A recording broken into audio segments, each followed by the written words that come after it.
प्रज्ञा ग्रंथ अध्याय 14। कोई व्यक्ति समुद्री यात्रा करना चाहता है और उसे प्रचंड लहरों को पार करना है, तो वह ऐसी लकड़ी से प्रार्थना करता है जो उसे जहाज से भी जर्जर है, जिस पर वह सवार है। क्योंकि लाभ की लालसा ने वह जहाज बनवाया और वह एक कुशील कारीगर द्वारा निर्मित हुआ है। किंतु पिता और विधाता तू जहाज का संचालन करता है, क्योंकि तूने समुद्र में उसका मार्ग प्रशस्त किया और लहरों में उसके लिए एक सुरक्षित पथ बनवाया है। इस प्रकार तू दिखाता है कि तू हर जोखिम से बचाने में समर्थ है। उस समय भी जब कोई अनाड़ी जहाज चलाता है, तू यह नहीं चाहता कि तेरी प्रज्ञा की कृतियां व्यर्थ रहे। इसलिए मनुष्य लकड़ी के छोटे टुकड़े को अपने प्राण सौंपते हैं और एक बेड़े पर लहरें पार करते हुए सुरक्षित रहते हैं। प्राचीन काल में भी एक घमंडी भीमकाय जाति का विनाश हो रहा, तो पृथ्वी की आशा ने एक पोत की शरण ली और तेरे हाथ से संचालित होकर उसने संसार के लिए एक नई पीढ़ी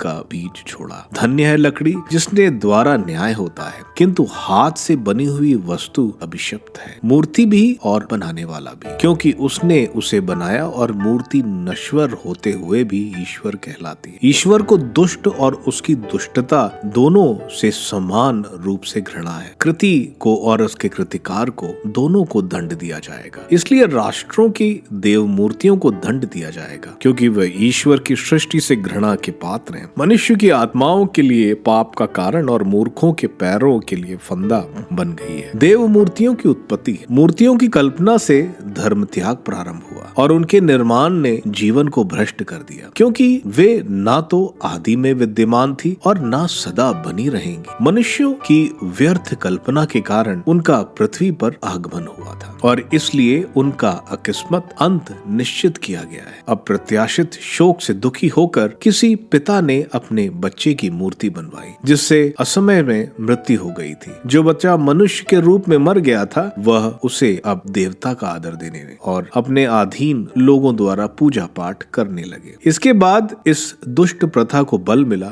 उसका विधिवत पालन होने लगा और शासकों के आदेश पर गड़ी मूर्तियों की पूजा होती रही। लोग राजाओं को अपने सामने आदर नहीं दे सकते थे, क्योंकि वे उनसे दूर रहा करते थे। इसलिए उन्होंने दूरवर्ती आकृति का प्रतिरूप बनाकर समादृत राजा की प्रत्यक्ष मूर्ति की रचना की, जिससे वे अपने उत्साह से अनुपस्थित की चापलूसी कर सके, मानो वह विद्यमान हो। जो लोग राजा को नहीं जानते थे, वे भी कलाकार के पूर्व उत्साह से प्रेरित होकर मूर्ति की पूजा में सम्मिलित हो जाते थे, क्योंकि कलाकार ने शासक का कृपा पात्र बनने के उद्देश्य से अपने कौशल से वास्तविकता से सुंदर बनाया था। भीड़ ने मूर्ति के सौंदर्य से मोहित होकर उसे, जो पहले समादृत मनुष्य था, अपनी आराधना का विषय बनाया। इस प्रकार यह प्रथा मानव जीवन के लिए फंदा बन गई, क्योंकि मनुष्यों ने चाहे अपने दुर्भाग्य से या शासकों के दबाव से पत्थर या लकड़ी के टुकड़ों को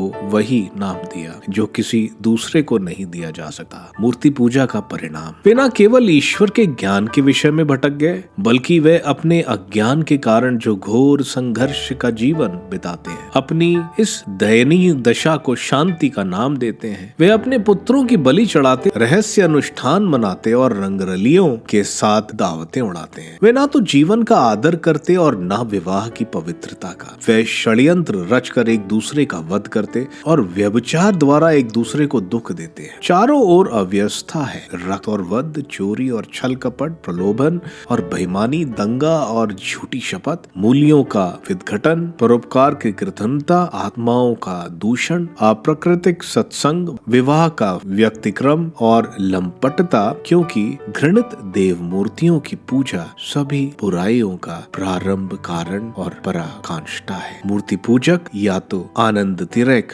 में पागल हो जाते, या झूठी भविष्यवाणी करते, या अन्याय की कमाई खाते हैं, या झूठी शपथ खाने से संकोच नहीं करते। वे निर्जीव देव मूर्तियों पर भरोसा रखते हैं, इसलिए उन्हें अपनी झूठी शब्दों के कारण किसी अनर्थ की शंका नहीं, किंतु उन्हें दोहरा दंड दिया जाएगा, क्योंकि उन्होंने देव मूर्तियों के अनुयायी बनने के कारण ईश्वर के विषय में भ्रांतिपूर्ण विचार रखा है और पवित्रता की अपेक्षा करते हुए कपट से झूठी शपथ खाई। शपथ के समय जिनका नाम लिखा जाता, उनकी शक्ति नहीं बल्कि न्याय ही पापियों को सौदा उनके अपराध का दंड देता है।